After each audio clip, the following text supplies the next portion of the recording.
What's up, everybody? Welcome to the Age of Quarantine. I'm David Castillo. We have an awesome guest today.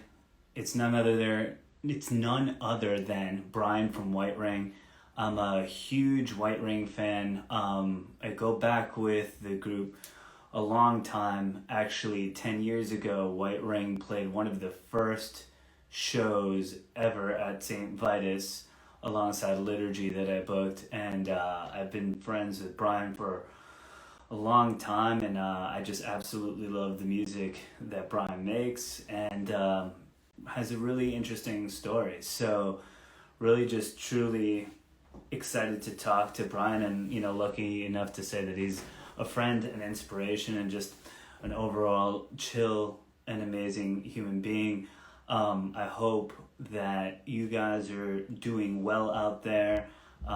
It's Monday, and we're just waiting to see where Bryan is at. So let's see if he's in here real quick.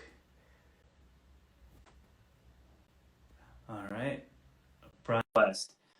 So let's see if that gets through. And Gary, my man.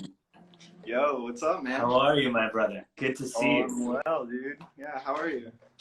I'm doing good, just hanging out in my little studio room. I got the humidifier going, so I'm feeling nice, and I feel good. My pores are good. I feel everything's happening, Fuck yeah, man. That's what you need. That's what you need, absolutely. So Bryan, thank you for joining the Age of Quarantine. It's a pretty simple show. We just kind of track the journey through music, man, and you got quite the journey. And I'm excited to do this with you, as I've been a fan for a long time. So and a fan and a friend now for a long time too. I was just saying before this, it's 10 years of Saint Vitus, and White Ring played one of the first shows we ever had, and truly like the first actual promoted ass show with Liturgy. So that's pretty incredible. Yeah, I was excited about that. Kendra was too. We had just started playing shows and shit, and we found out you were opening that bar. Liturgy, of course, we're like, fuck yeah. So there was someone else on that bill that was really sick too. Terrence Hannum was on it, and Likens was on it. So it was such a cool bill. Yeah. Dude, fire, man. Even then, baby, we knew what we were doing, even then. So let's get into it. So Bryan, where are you from? I am from Fort Myers, Florida. Yeah, I thought you were a Florida person. All right, cool. Yeah. So growing up in Florida and things of that nature, I usually start with this question because I find it to be honestly super interesting. But when you were really young, when did you realize that you were starting to get kind of pulled into music? What were some of your earliest experiences with music? Was it a family member, or did you play from an early age? What was it? Well, I had a bunch of family members that all played music. My dad and his three brothers are all musicians, and then all my cousins and stuff were as well. But I never played music writing songs and stuff. But I played I played trumpet in middle school band, and that was just kind of a second to last chair thing. Just goofed off. Didn't really take it seriously. But I got into skating in middle school. And then through that really opened up the world of underground music to me. And so it was around middle school time that I started realizing I really liked a lot of pop music, and that still comes through today, and a lot of stuff that I listen to. But that was the first time I got excited about music. You know what I'm saying? Where it wasn't just something that was already there that was oh, this is cool or whatever, but being whoa, I remember hearing Pretty Hate Machine for the first time and being what the fuck is this? Yeah, for sure. As I think many of us at the time did, and was how do you, maybe even if you understand a rock band at the time, but you're how does that work? It was amazing. Yeah. So pretty amazing. So musical family kind of was the upbringing, but you didn't really participate as much in that as well. But did you ever, and really trumpet in middle school or whatever? So my question to you is, you know, being around all this music, what was the first instrument that you attempted to play while, you know, trying to, you know, discovering all this stuff? I guess like it was kind of like a progression. It was trumpet was the first thing I ever really kind of played. There's a piano in my house growing up, and I would always mess around on that. But then actually Fruity Loops, like the first one when it was before it was FL Studio, like the demo when you'd get those CD-ROM sampler packs, that was, it had GTA 1 on it and it had Fruity Loops, I'm pretty sure. Could have been like two separate packs, but they were very close in time. And I got that on my dad's computer and just started like making beats. Then that kind of was just like a thing that came and went, like a video game kind of. And then it was like around the time I was like 19, I started getting really into like post-punk music, and I wanted to play bass and like get a drum machine. And that was kind of like always like where my musical ear, like still to this day, is very like rooted in that like rhythm section, kind of like, you know, the heavier bottom end presence and stuff. So I was like drawn to that, but then that kind of quickly became, it's a lot easier to do it on the computer because I didn't have money for like everything else besides getting the bass once I got like a hand-me-down bass. And so like incorporating more instruments was like always in the game plan, but it was like a big like learning curve. But like kind of technically started with like bass and like FL Studio. Got it. Yeah, and that's really interesting because like there's always like you know, I think, you know, especially in DIY music, right? People are always like, I'm gonna make stuff with what I have, right? And that starts to create a certain sonic palette and like the possibilities. You're limited in certain possibilities, but maybe it forces you to use your creativity towards other avenues, right? So with FL Studio also birthed like, I don't know, many different styles of like kind of early 2000s, like hip hop and stuff of that nature as well. Like I feel like Fruity Loops was definitely a lot of people's first foray into like beat production kind of stuff. It's probably one of the most like revolutionary things that's ever happened in music, and like a really real way where it like it gamified the idea of making music, you know. And that's kind of what drew in, you know, us kids that were there when it was coming out and stuff. Was like, I looked at it as a video game, and I always kind of took into like the music world and like downloading new songs and like finding new music and stuff like as almost being like my like alternative to video games or something, you know. And like I look at it kind of that way. And FL Studio was kind of that first thing that like was like, you know, like Napster, like was like revolutionary in that sense too, where it was like you could download something and then start making something really cool, and like your parents just needed a computer or you whatever got one somewhere. Yeah, definitely. It was just like because I feel like at that time too, is like who's thinking about getting a hardware synthesizer as a kid or anything like that, right? Like that just seems like that's pro league shit, right? Like that's far away. And I always thought that was really interesting. Like the problem of access is an interesting problem for music in general, and it's birthed so many different styles because of people not having access to the greatest studio, greatest gear, whatever have you, right? So you said that during this time when you started producing beats and stuff, right? What were some of the, and you were saying like through skating, and when you say skating, you mean like more inline skating and things. Yeah, because I wanted to qualify that because I like to skate. I'm a skateboarder, but I did a little bit of everything when I was a kid, you know? But at the same time, it's also just part of your journey because you still do that to this day. And I got into so much music just because of, you know, like kind of like extreme sports culture and like I owe like all my taste to like skate videos and like that extreme sports culture, you know what I'm saying? Yeah. Like X Games, what the fuck is that? Oh shit, you know, Birdhouse, Tony Hawk, Toy Machine, you know? And just finding those like underground like videos and stuff where it was like the whole kind of purpose of them existing, like where there would be skating like street, like out on the real streets and shit, would be like, it would be like as like raw and real as possible. And so the music was always like, it's kind of like a game in skating, just like in music, where it's like everyone's kind of trying to one up each other and do like the next like innovative thing or whatever. And so there's like a lot of music that came through like that avenue for me, you know, and like anything from like trance to like intelligent hip hop and trip hop and like black metal and just like all over the fucking place, you know, and like that's what it's kind of like anchored me in like my influences has been there because it's like it's so like fresh and it's changing a lot, and like to me that's kind of like my music taste is like not very genre specific at all. Like I'd like it to be like in my representation of how I actually play it to be like more diverse than it is, but like, you know, it's like one thing to say that, another thing to like learn how to play like fucking the Cocteau Twins or something, you know what I'm saying? So Absolutely. like, And to kind of unpack that, right? Like not everyone yeah. can do everything, but we can listen to everything, right? Yeah. Very rare animals that can kind of just go in genre to genre and just like just do it and like be able to unpack it, right?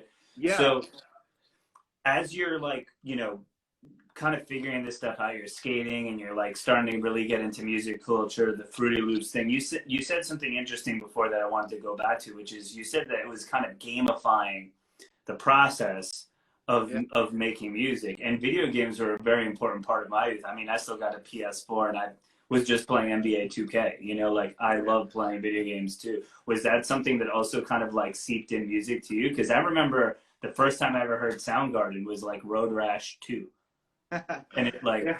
changed me.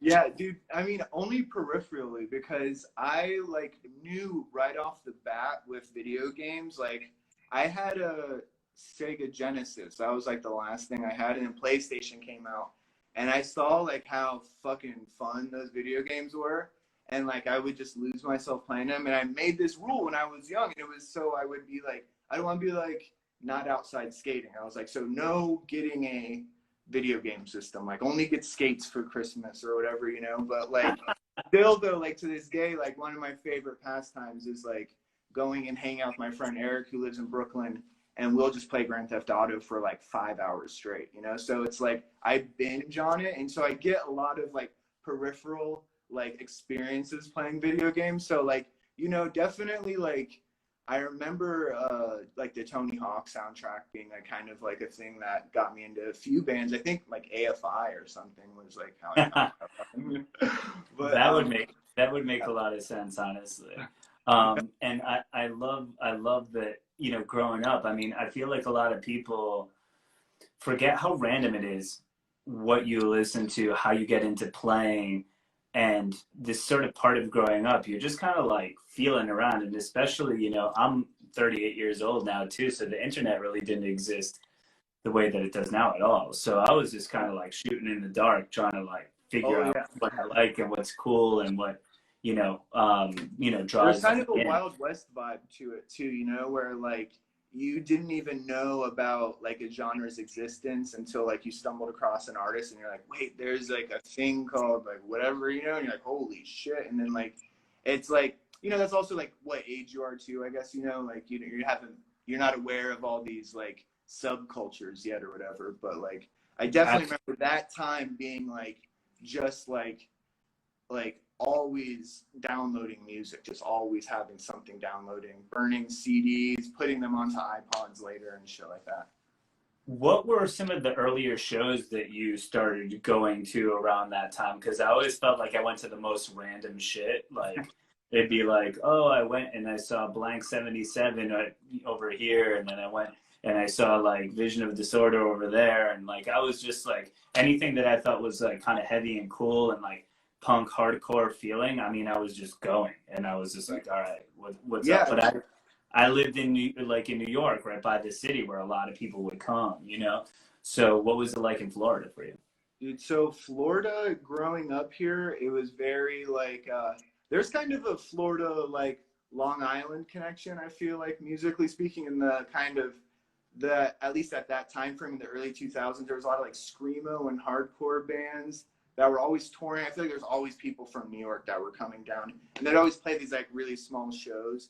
But it was like very oriented towards like screamo was like king down here when I was like in my like high school age, and so I'd go to those shows like a lot. And then we'd also had like like a regular like alternative rock radio station that would have a festival at the like festival grounds next to the skate park that I worked at. So like I would see like a lot of like weird bands like 30 Seconds to Mars and like Stained and shit like that. But then like at the skate park itself, I don't know if you knew, like, you know, like Circle Takes the Square. Oh, I love I Circle Hate Takes the Myself. Square. Dude, they would play at the skate park, like inside like the gate. And so like I would see a lot of shows that way. And so that was actually how I then started getting into just like going to shows, was from being at the skate park, shows happening, and then making friends there, and then like going to like shows elsewhere. But it was all very like it's like emo, screamo oriented. And then I moved out like of the area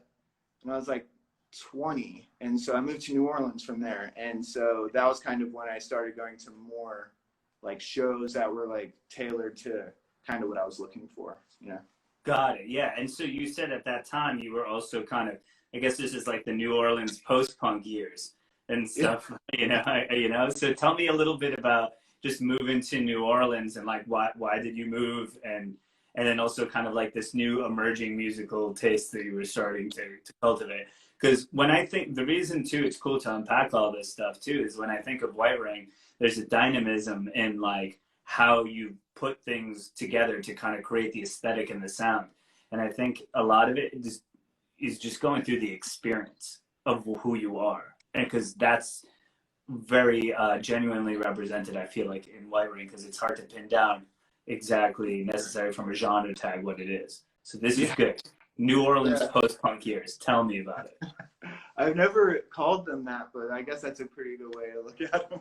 But that was like, the post-punk stuff happened more kind of like before I moved to New Orleans. But that, I was still like, I still love post-punk and all that stuff. But I think by that time, like I was getting really into like 16s. I don't know if you remember that band. They're like a San Francisco band. Like The Vanishing was another one of those bands. Like Jesse Evans person. Like, so it was kind of that like early mid 2000s, like lo-fi dark kind of electronic music. Like Ladytron was another like kind of into the more kind of electro clash kind of world. But that was, New Orleans was like really mostly like hip hop, and that was like when that kind of like shift. And dude, I know you'll know, as like being like in the skating culture, like there was like a period of time, like I'm 35, like we're around the same age, like when we were young. I don't know if it was like this in New York, but like pretty much most places it was like young white dudes listening to rap music. It was like, and you're not doing it ironically, it's kind of like a weird like what are you doing kind of thing, you know.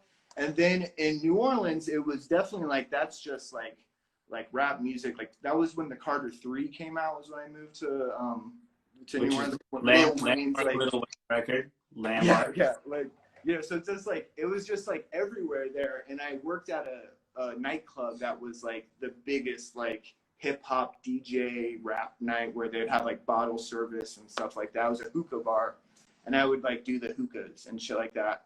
But then I just started getting, like, I was just in the club all the time, like listening to like Lil Wayne and Millie, like when it came out, and like Juvenile Hot. It was all songs that I listened to like growing up and always kind of listened to. But then like there was a period of time like around the post-punk years when it was like Wu-Tang Clan and stuff like that. That was kind of, it was like kind of like radio rap was like kind of too cool for school for that kind of stuff at that point in time.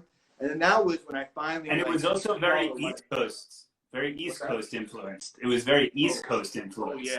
Oh yeah. You know, like underground hip hop felt very East Coast for a while, and then it kind of broke out of that shell into a lot of other regional also scenes. Being in the South too, like that was another thing, like that kind of dirty South crunk era kind of thing was going on. And that, like, I got really into, like, I saw the connection between like industrial music and like Lex Luger produced Soulja Boy tracks and stuff like that, where like they're very like utilitarian and like based in like, let's go to war, like just driving force kind of thing.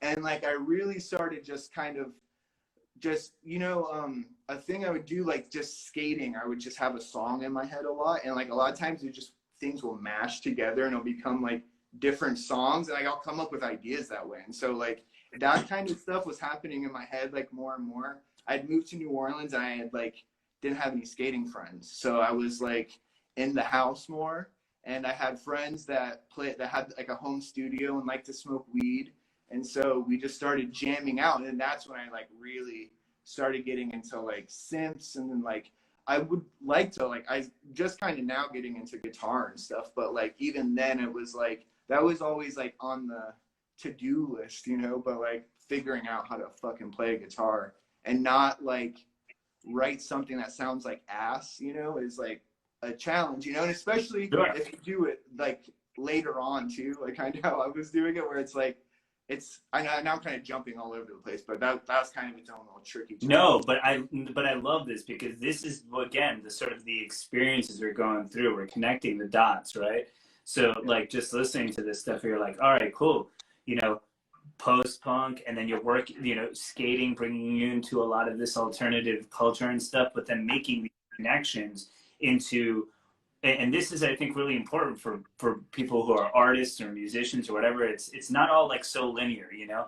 People can use the same tools along a lot of different genre lines to create the same effects and ideas, right? And I think your connection between Southern hip hop, New Orleans bounce, the stuff that's happening in Atlanta, the stuff that you know, like Trick Daddy in Florida and stuff, connecting that to industrial music, there's something there too. And those beats are extremely fucking hard. Like you listen to a Hot Boys record, and that shit is heavy as fuck. It's like a marching band, right? Which is a lot of that music that's kind of coming from a lot of like the kind of Friday Night Lights-esque kind of football culture down there and stuff like that. And then you get that, and that shit hits so hard.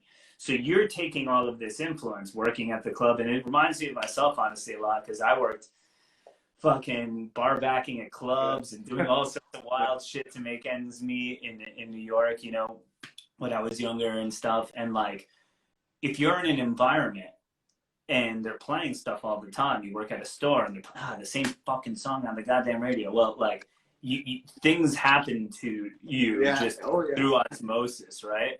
And you with your mind, you're putting that stuff together, and you already had a little bit of an idea of how to make. But it seems like now you're like, I have like real ideas about musical culture and music and its function across these different lines. I'm actually going to attempt to start bringing this sort of together, and whatever is in my head together. I thought that's what you were supposed to do as a musician.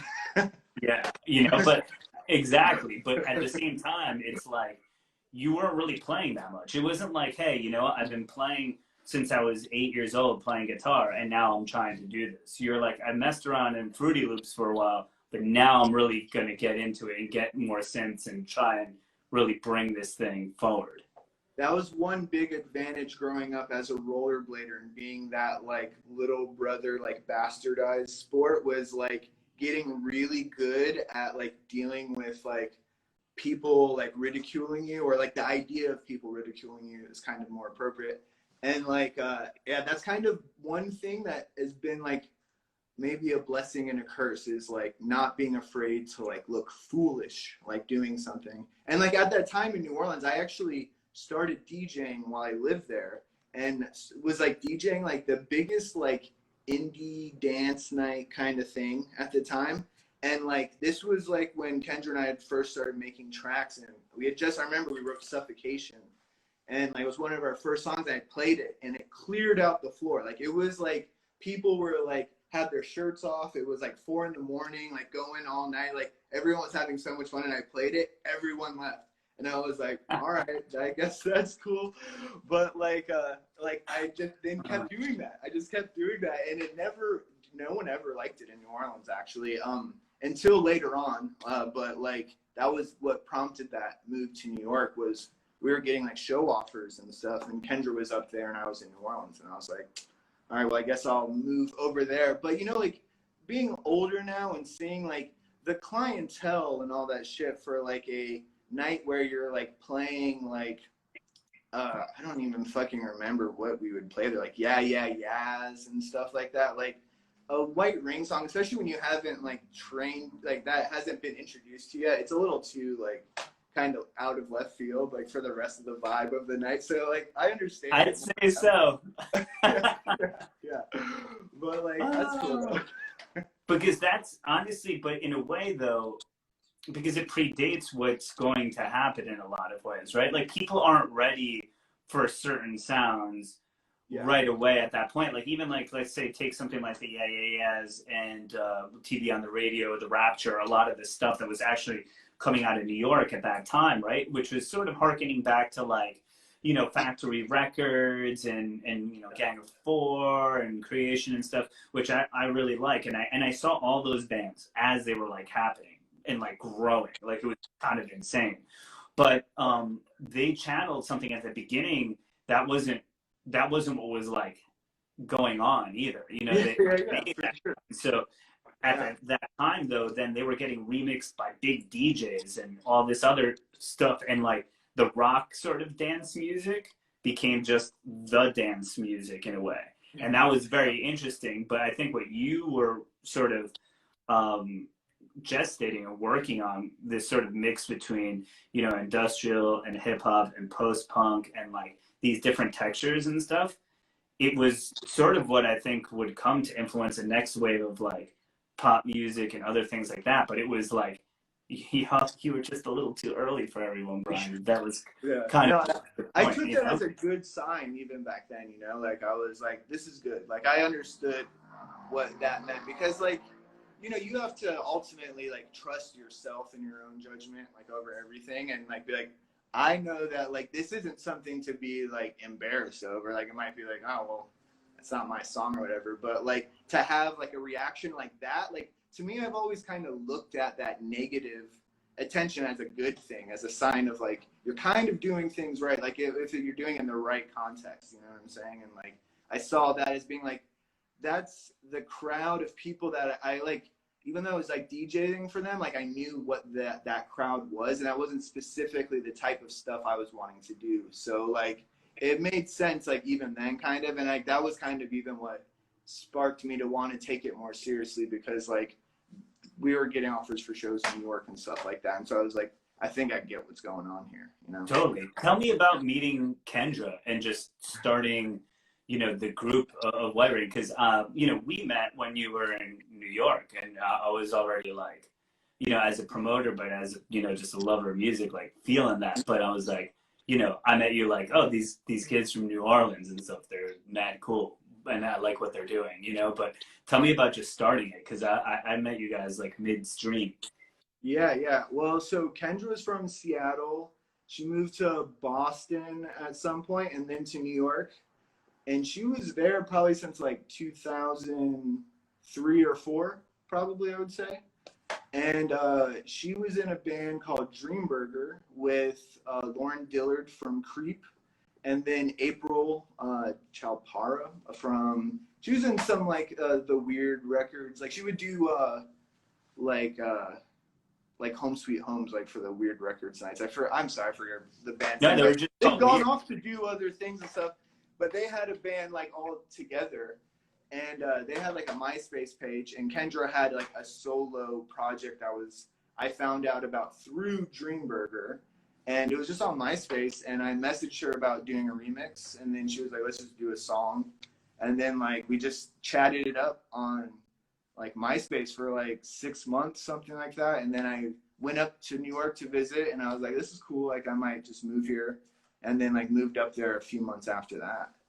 And so like we were kind of like strangers to each other when I moved up there. I realized like we had like a long like history of like working back and forth, emailing stuff back and forth and talking on the phone about stuff. But it was like, and we'd met once, but it was like we weren't like BFFs from back in the day or whatever. And we got really close like after I moved up there and stuff. But yeah, it was like another thing looking back on it. I'm like, yeah, that's definitely like something. And I try to give this advice to like the younger kids and stuff, is like when they're like, I want to move like here or there or whatever. I'm like, dude, like I moved to New York City with like $350 and like a place to stay for a month. Like you could do it, dude. Like you just got to like make it happen, you know? And like, so I just went up kind of on a whim like that, being like, I could just move back to New Orleans, like if shit goes south or whatever. And I probably maybe should have moved back to New Orleans at a few points there, but like, you know, the rest is fucking history there, I guess. And we just like kind of after that, just were just like once I moved up there, we were like really serious about wanting to do like White Ring. Like that was kind of we were both like fully committed to that like rock and roll lifestyle of like DIY musicians, like just like we just wanted to go around and play shows and shit. And so Totally. that's what we did. You know? And yeah, and I felt like, you know, it when I saw White Ring, I knew, you know, I know Lauren Dillard and Lauren Flax, who would become Creep and stuff like that. And I knew Lauren from just being an amazing DJ, like fucking Flax, an insanely great DJ, makes a ton. Shout out to Lauren Flax, makes some really great music to this day. And then that's how I met Kendra for the first time. And we got on so good because I was obviously like into metal and stuff. And then, you know, kind of had that mutual friend with DJ Cowgill, who's, you know, Book of Black Earth and became Dude, you know, so there's that Seattle connect. And yeah, I just felt like, okay, as the band started, you know, really making waves, and then I guess, you know, there was sort of that, you know, I feel like with, you know, like the whole witch house thing, which is kind of more like a journalistic term than I think like a musical term, obviously, right? But it created the zeitgeist of like a moment, right, where music journalists kind of coupled all these groups together. Like if you ask me, I'm like, Creep's like a trip hop band, White Ring's like something else. Like I didn't quite get it like sonically, but aesthetically I kind of understood of like this blend of kind of these sort of, you know, seemingly disparate styles, hip hop, industrial, you know, other, you know, kind of like post-punk, darker things, and made like this sort of scene. But it felt very online at first, but then all of a sudden certain shows started happening and like hundreds of people are starting to turn up. How was it kind of riding that moment and that momentum when all of a sudden you're just like, I'm making this shit with my homie Kendra, and now like all of a sudden all these articles and all this shit's like popping around you? How did that feel? I mean, it felt like, I don't know, it was so bizarre just because I just kind of, everything kind of happened really quick once I moved to New York. And like the first show I ever played was a White Ring show opening for Zola Jesus. And it was like, that felt like I really just got thrown into the fucking fire there, you know? And it was like, I didn't really know what to expect with that. And so everything that kind of came, I just kind of thought that was just how it goes or whatever. So I didn't really like think about that stuff because there was like a lot of other things like going on in life at that time. And like, it was just more about like figuring out how to like not be depressed or something. Like, I don't know. It was like not really like, I don't know. There wasn't a lot of like it was like there were people who were trying, like journalists and stuff, that were trying to like turn it into like these kind of like competing narratives. There was like this whole thing where like there was like a race to name Witch House, and there was like people had their hats in the ring for it's fog music. It's like, it's just like all the craziest shit. And it's just like, it was like lame back then. So like, it was something that we didn't really think would stick around or whatever. But now it's kind of like the mythology of like Witch House, or the, you know, a band that I'm a part of or whatever. And I was like, I remember being around for a lot of that stuff and it not going down how people would describe it. So it's just like, you know, I just think it's just like, it's what it is. I don't think people even really care ultimately either way, like what the name of the genre is, unless you're like trying to find related artists or something, you know? So yeah, I don't think from a music, like a fan perspective, it matters like at all, like one bit. But I think that what it did do is it tried, I think these folks in the media tried to qualify a moment, and they were trying to put something together. And that's what we do as humans, right? Like, it helps us survive. We're like, very natural, yeah, we put these things into buckets or whatever, even though that's always too convenient. And then just with that comes like attention, you know? And I remember just it being like, oh, okay, there's a lot more people at this White Ring show now, and like so on and so forth, you know? But at the same time, I felt like hanging out with you and Kendra, and like in that space and in that time, you guys are just very in the moment and just like, I'm just trying to get my shit to the show and like blah blah blah. There was no like, you know, my publicist now or the manager or whatever. It was like none of that shit. Even though Yeah. it was like kind of everywhere for this sort of, you know, kind of like brief 1 year time period of just shit going crazy. Yeah, yeah, for sure. And that, but all that stuff was like, it's not here now, you know? And so it's Yeah. like, it's all like you see, and I'm really glad that I got to go through that experience, because you really get to see like what like opportunistic grifters look like. You get to see what friendship and loyalty looks like, and like how like people can be generally just pretty untrustworthy when like money and all that kind of stuff, and like even just like clout or whatever is involved, you know? And so it's all like, I don't know, it's all very interesting, like kind of just to like go through it all, but like just like don't like hold on to any of it, you know, because it's all like that's the game. It's like people want you to like start identifying with their narrative, and then it like controls you as an artist, you know? Like it's like, oh well, that goes outside like the respected lines drawn within the witch house parameters or whatever.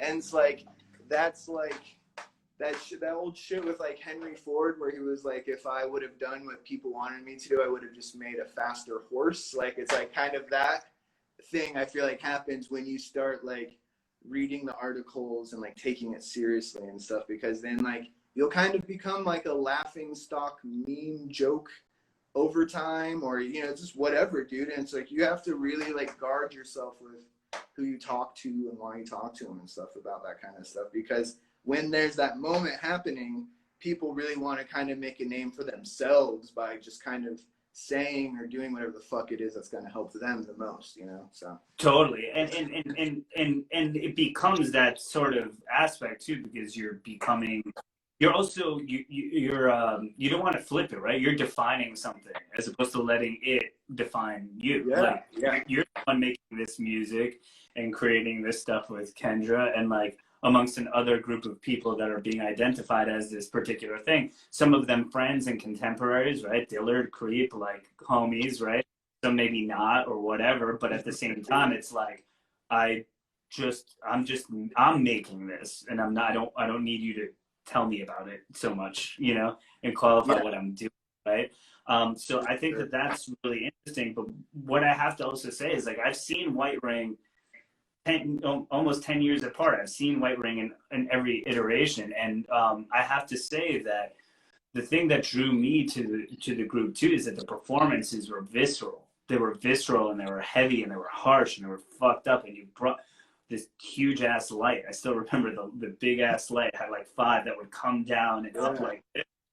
And just Kendra's visceral performances, and just how it came off, and how people, maybe unlike the indie rock club, but when they were there for that, I felt like it was this thing where it was like, and you see it, and it's a bit of a rare animal where they're here for the White Ring thing, and not many people do this, even approximating it, right? Now there might be like another 500 bands trying to be like the AAS or something, but these people, they want this, and you're giving it to them, and it's specific, yeah. and it's like a signature dish, a signature sound, a signature that. And I think that that's always like what makes music or artists the most powerful, is when they have that.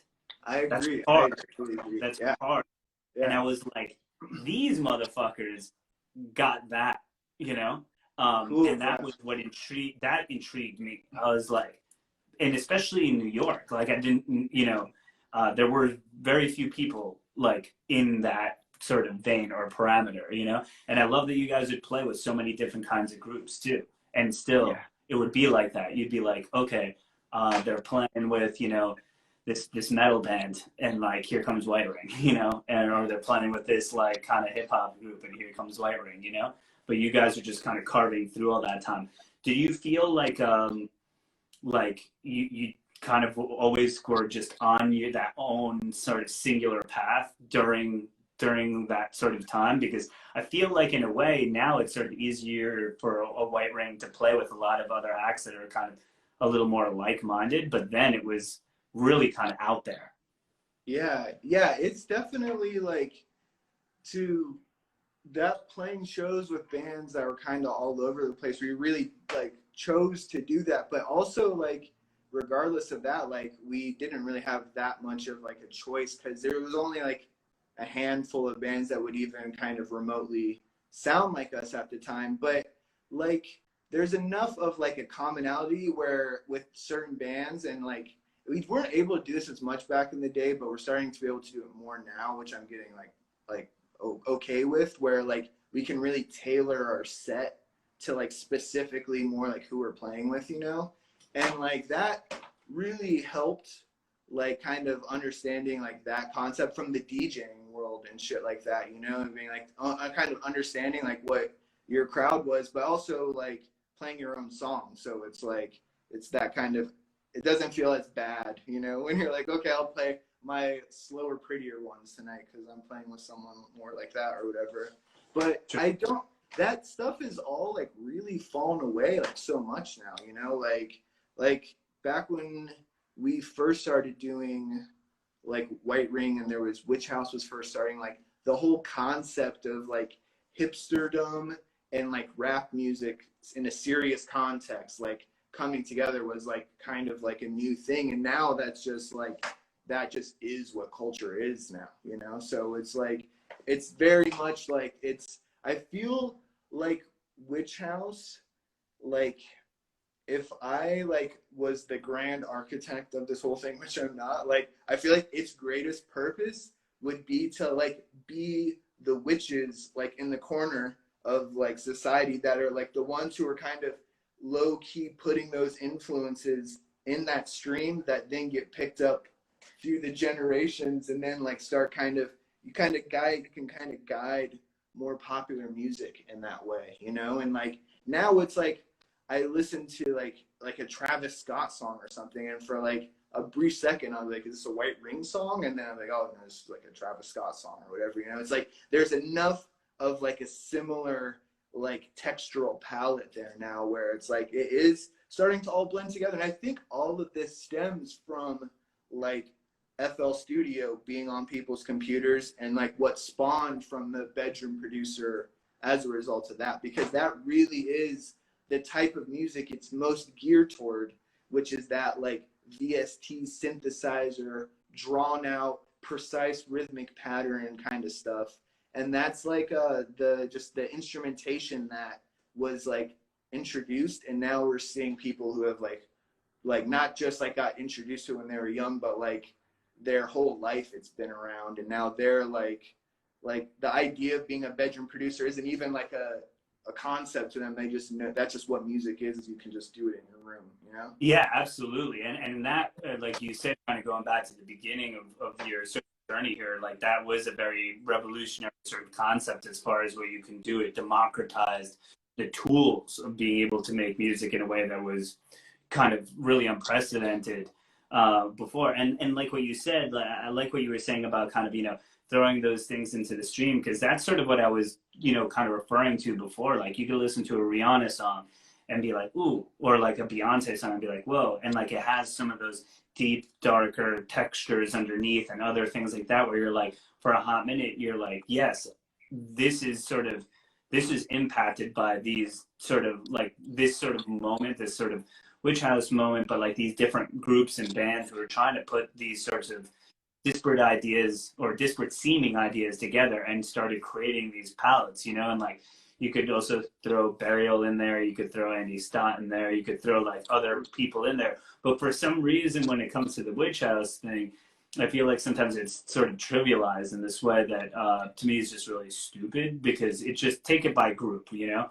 And for me, White Ring was just like, I listen to stuff and I'm like, yo, Bryan was on this shit fucking 10 to 15 years ago. This is nuts. And that's me saying this. And I listen to a lot of music, you know, and I think that, you know, like you said, you can sort of feel that. And even, you know, like you want to talk about the Yeah Yeah Yeahs, ask Nick Zinner what he thinks about like the, you know, the bridge on Since You've Been Gone by Kelly Clarkson, you know, like there are little moments of the underground that always get kind of co-opted into like the mainstream or like taken in there, you know? So I think all of those things, like you ended up having that moment, like in the same way that the stuff you were DJing back in the day kind of did in just like a really weird way, right? Yeah. So let's talk a little bit about, because there obviously was a big gap in the group and a lot happened. And, you know, Kendra unfortunately passed away, and we all very much miss Kendra. I was friendly with Kendra. We were friends for a time, and that was, you know, rough. But then there was obviously, from a musical perspective, right? White Ring went away and wasn't sure it was ever going to come back, you know? And as a friend, as a person who was super interested in the group from a long time, you know, it's almost like this lost moment. But then there is this sort of triumphant rising from the ashes like 7 years later. And honestly, I have to say, I was just so fucking happy. I was like, holy shit, like this is really going down. Like I'm so excited to listen to this, but I'm just so fucking happy that it's happening and that like that's, you know, part of this story. So could you take me through just a little bit, you know, like kind of, we'll call it like this pause, you know what I mean? And then what it was like to kind of make music again and bring that back into your life and then into our lives by us. Yeah. So for me, from my perspective, the pause was like a very real thing. And I didn't write music, I think, for 3 years. But that was like when I was like homeless, crackhead type of shit, and like not doing very well. And so there was a time, I guess, I got into a methadone program on September 11th, 2014. God bless America. And fucking from there, I just started like kind of leveling out, you know, and like stopped doing such crazy shit and kind of like getting on a schedule, just being able to get to the methadone clinic every morning, which is like one of the most brilliant ideas anyone's ever came up with, which is like to get people on a schedule is like you have to come every morning very early to get your methadone juice. Like I felt like such a pain in the ass at the time, but that shit like helped me like get up at like 7 a.m. every morning. And I still get up like really early now to this day because it's like you got to get to the clinic, you got to get your medication or whatever. And so that kind of was like a period of like 2 years. And then Kendra in the meantime was like just kind of declining, dude, just like mental health wise. And it got to the point where like drugs weren't even really a factor for the last like few years of her life, like on a consistent basis. It was mostly like she was like already dealing with like psychotic breaks and like stuff like that. So it was just like becoming like apparent that like we needed to bring in someone else, because like that was like how we looked at White Ring always, was just kind of that like dynamic of having like a male and a female presence there. And like talking to Kendra, because there was like 2 years of plane trips to come visit each other because we weren't living in the same city for a long time. And then like that ending with like just crazy episodes happening and just like a lot of just like no productivity happening. And so in 2016, at the end of 2016, I had been living in Joshua Tree for a while, and I moved out to New York, back to New York. And Kendra was going to move back to New York. And we're like, all right, we're going to try to do this now and like get this album done. And we had already had like, dude, we pretty much had the album done. And then like when I was a homeless person in LA, I was sleeping with my laptop in my bag and sprinklers got me wet and it like just fucked the hard drive. And so that like put this horrible delay on things. And like, so dude, that is like Airheads, where they have the demo tape and she's mad at Chaz from the band and they throw it out the window and like somebody steps on it and they're peeing on it and then they have to like re-spool it and they're like, oh man, this sucks, you're gonna have to go live. That's insane. So oh my goodness gracious. Yeah. Well, we're gonna pour a little water out for the Lost White Ring record. Well, the vapor's out. But like the thing is though, is like luckily like At that point, I was already kind of like writing the songs in my head before I would like get to them. So it was like I actually didn't end up like recreating any of the songs or anything like that. But like it was something I was like that was like the plan for a long time. But like I was getting off drugs in the meantime.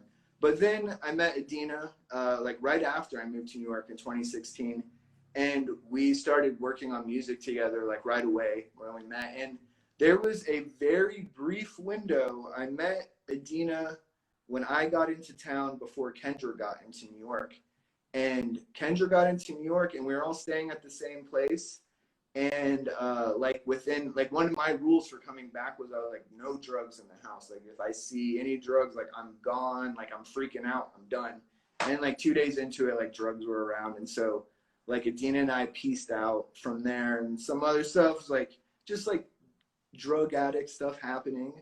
And it was just like Adina and I like were like had to get away from that. Adina was never in the like drug world like that really anyway. And so it was like for me it was kind of my moment to like try to like move forward with White Ring. And then so the idea was to have like Kendra and Adina just like split the vocal duties, you know, and that way like Kendra could have her songs that like, because she would be particular about what song she would want to play, so or want to record on. So like, it'd be like just take your like 6 favorite or whatever, and they're like, we'll just do the rest kind of thing. And then that just kind of like, it was just we're gonna try to for this album like have Kendra involved, but you know like it didn't work out, and it was just kind of like that for the years kind of leading up to Gate of Grief coming out. And then after Gate of Grief came out, it was kind of just a little bit more of that until she passed away.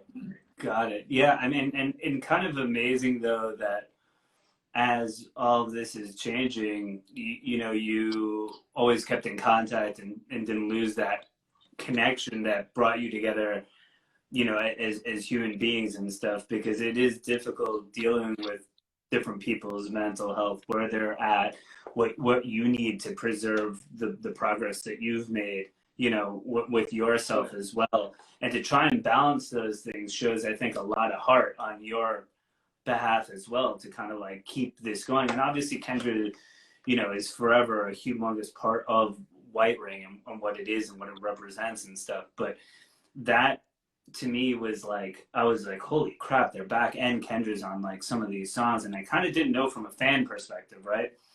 Because we had not been in touch for quite some time until like that started, you know, happening. And I was like, yo, what's up?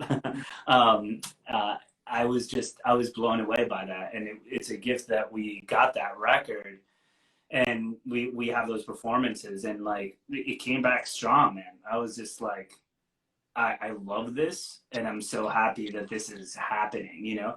But I didn't really know how that particular, you know, kind of dynamic went down with Adina and things of that nature, kind of moving forward into kind of what is White Ring in its current state and iteration, right? Yeah. And Well, I was like, go on. no, go ahead. I was just gonna say, well, there I guess is another piece to that too, where like White Ring kind of to get Gate of Grief, the album that came out in 2018, that was like there was so much time between like when we first like had our record deal with our label and like it coming out, that it was like that was just like this like thing that was on the to-do list that was like nagging me in the back of my head for forever. And I didn't know after Gate of Grief necessarily like if anything would come after that. And then when we put out Gate of Grief and like we went on a tour in Europe, and that's when we found out that Kendra died. And as we were coming back to that, that was when we were going to start recording Show Me Heaven. And like that definitely like changed a lot of things, you know. And like there was a lot of stuff that happened with Kendra like the couple of months before she died, where we were like able to talk a little bit more lucidly and like talk about like God and stuff like that. And she was just like, she was worried, and I know like she was being serious. I've seen this happen where like she was like, she thought and she was like actually possessed by demons, you know. And like it like kind of sounds crazy, but like for real, like I used to think crazy people would just say and do crazy shit, that there wasn't like a narrative, but then like really seeing this with Kendra, I saw like that this narrative forms, and I just like became very aware of like evil being a real force on the planet, like after Kendra died. And like that was kind of, you know, that's always kind of something everyone's aware of, but it just becomes like so much more real. And then like being in a position of a band that's gonna write an album right after like one of the founding members dies is like one of the trickiest positions I feel like you could really like kind of be in as an artist. And like how do you navigate that? And crazy, like Kendra and I always, like, one of the first things we bonded over was New Order's first performance in New York as New Order, like right after Joy Division. And you can see like in them like that there's like they've got all this like creativity in them, but they're like so unsure of where to go and what to do yet. Like they haven't quite like honed that in yet. But like that's what like that it would have been really easy for New Order to come back as like Joy Division, but even darker and heavier, and our singer's dead and all that kind of shit. But like I really always loved what they did with Movement, which it was like, and it was like the lightest thing that they had done at that point, kind of, you know. And it was like that was such an interesting direction to take as like kind of flipping around the like band, you know. And so that was where it kind of took me for Show Me Heaven, which is kind of like this kind of like phoenix rising from the ashes kind of thing, and like standing up for more kind of like positivity and like getting really comfortable and familiar with those dark spaces, but like offering a sense of a resolution afterwards, and not just like, here you go, like fuck off, deal with it, you know, kind of thing. Yeah, no. So that's kind of where we are. That makes a lot of sense to me in a couple of ways, and it's beautiful that you talk about Kendra the way that you do, but also how you were talking about the New Order Joy Division thing and how you share that. But it's also, yeah, you know, it also fit the personnel, you know what I mean, with Bernard Sumner, and like how he can sing and what he can do, and you could feel that they were feeling their way around like this new aesthetic that would soon come, you know, as the New Order that we know. But it was like a little tentative, right? It was like, fuck, we don't want to, you know, our friend just died, fuck, like this is sort of like that. And I felt like, well, you know, Gate of Grief to me was like, fuck yeah, like White Ring's Bryan's making music, Kendra's on it, and like there's some new gal, but like sweet, like let's see what it's like. And I was like, wow, this is really good. This reminds me of what they were doing, but like even more evolved, and like I was just into it, and some of it even sounded just like harder to me and cool. But then I remember when we played a show together, it was me, you, and Travis, Edge of the Picture playing, and we were playing at Saint Vitus, and you know, you busted out the guitar, you know, and I was like, oh shit, we're doing like this. My man's in the rock club, okay, you know. But it was great, you know. And I think that when you come into, I love this record. I think this is maybe my favorite White Ring, which is kind of crazy to think about because I've been with it for a while. But like, as far as like the way that it feels and it looks too, you know, there's guitar in it, but on so many different levels, right? There's like, you know, I Need a Way, which is like way heavier in terms of like the riff, you know, and then there's something like Fake Fuck, which is more like on the shoegaze realm, you know, very beautiful. I feel like the sonic palette and the emotional palette fit the time of what you were doing, and I was just like what you were going through as a band, but probably as a person too. And I felt there was some, you know, little cracks of lightness coming through, like you could feel the sun behind the dark clouds a little bit on the record. And that was really cool to me, you know. And it's not a palette that you always found, like you found in White Ring before. So tell me about, obviously you're talking about some of the emotions of, you know, bringing this thing together as far as, you know, from where your headspace is at, but aesthetically, you know, what were you kind of trying to kind of get across vis-a-vis the guitars and, you know, just pushing your production to me another level? Yeah, well, like, just there's always been this kind of like idea list of things that I want to try, but like it takes a long fucking lot of trial and error process to kind of figure it out. And guitar, I knew I wanted to add into, like, and Kendra and I talked about it for a really long time and like tried to figure out how to do it, and it wasn't like really working out.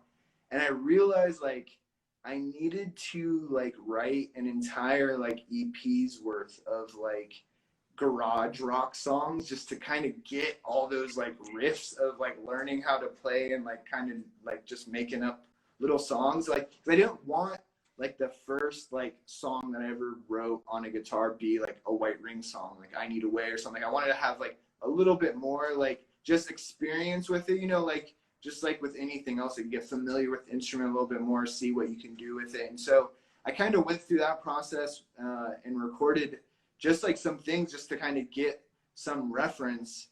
And then like through that, I kind of just on one day unlocked in my mind that it's just like a guitar is just like an oscillator with 6 strings, like 6 oscillators. And so I did this kind of like drop C sharp open tuning kind of thing where there's some like slightly detuned notes from one another, but they're both like G sharps.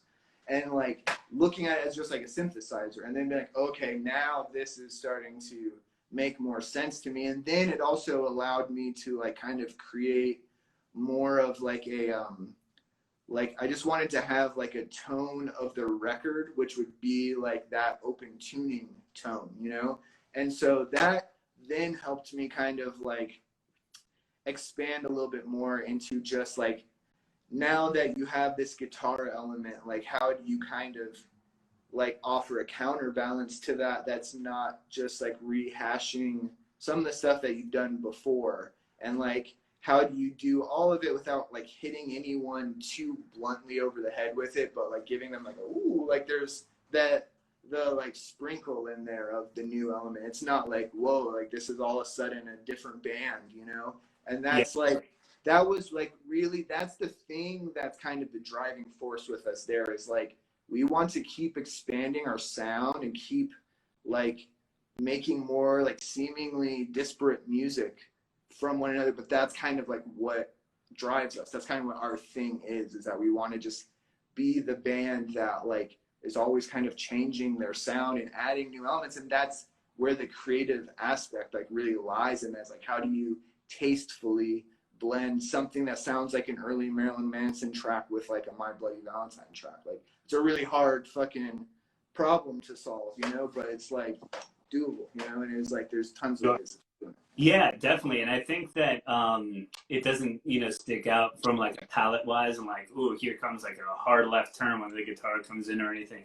There's something like that, it just feels like it's been there in a way, but to like a great effect. And like when you talk about these open tunings and stuff, and when you're doing some of the, it makes sense kind of how you use it, because some of the shoegaze stuff with these open tunings, and it just sounds very orchestral and you know, like washy and big sounding. But even when it comes to the crunchier stuff, you know, it has that big open chord,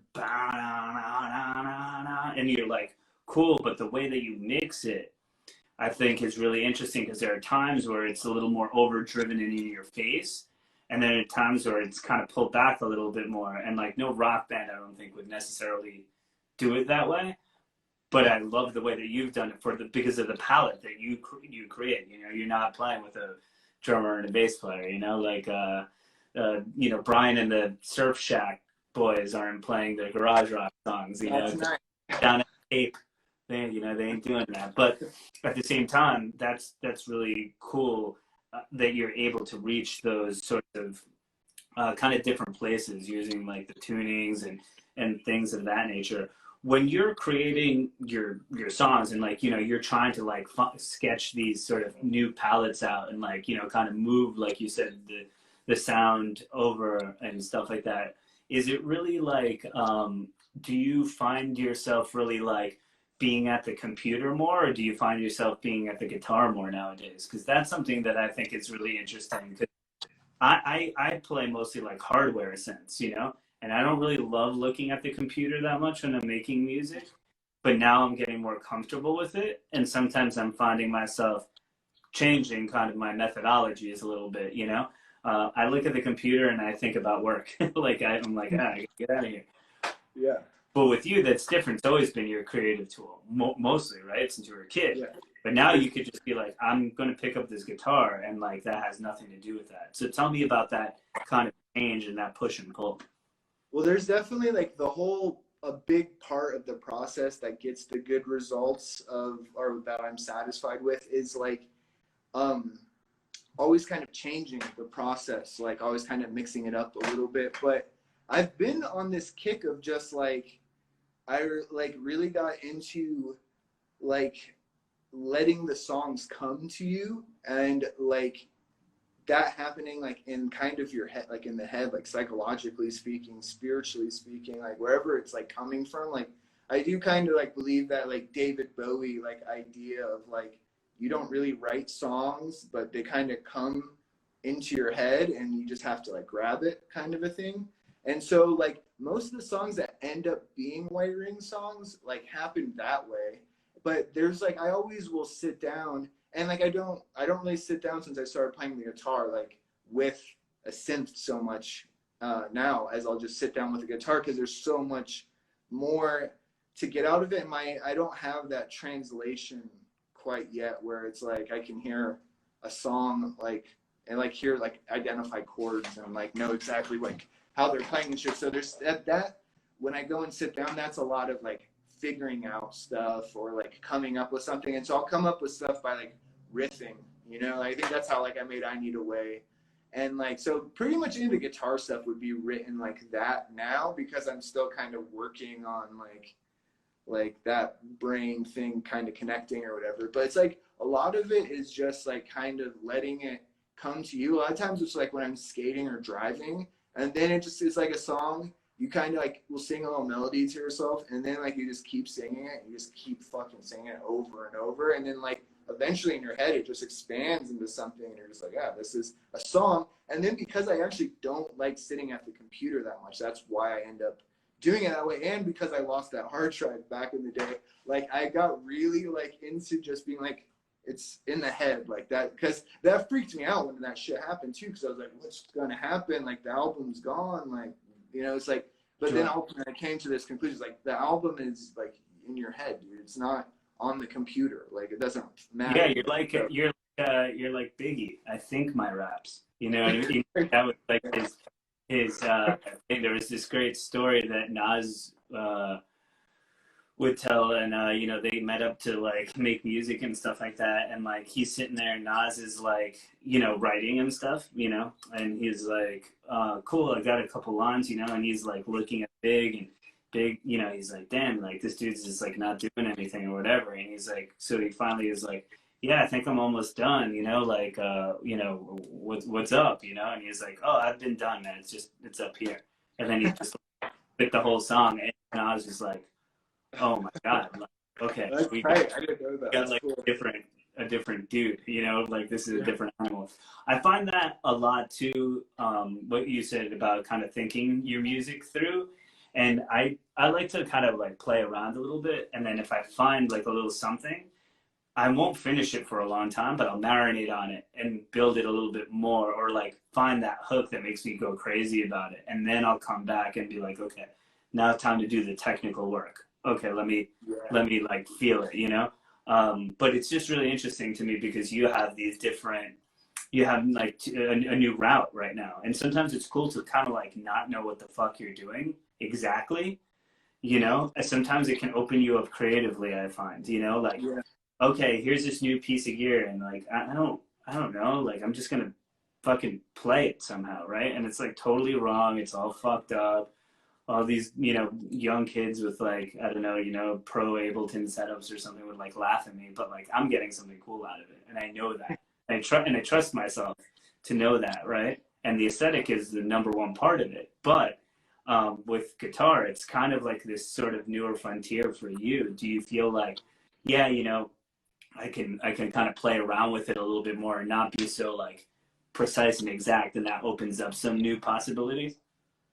Yeah, for sure. The guitar thing is like, it opens up so many possibilities in that, like, I really like that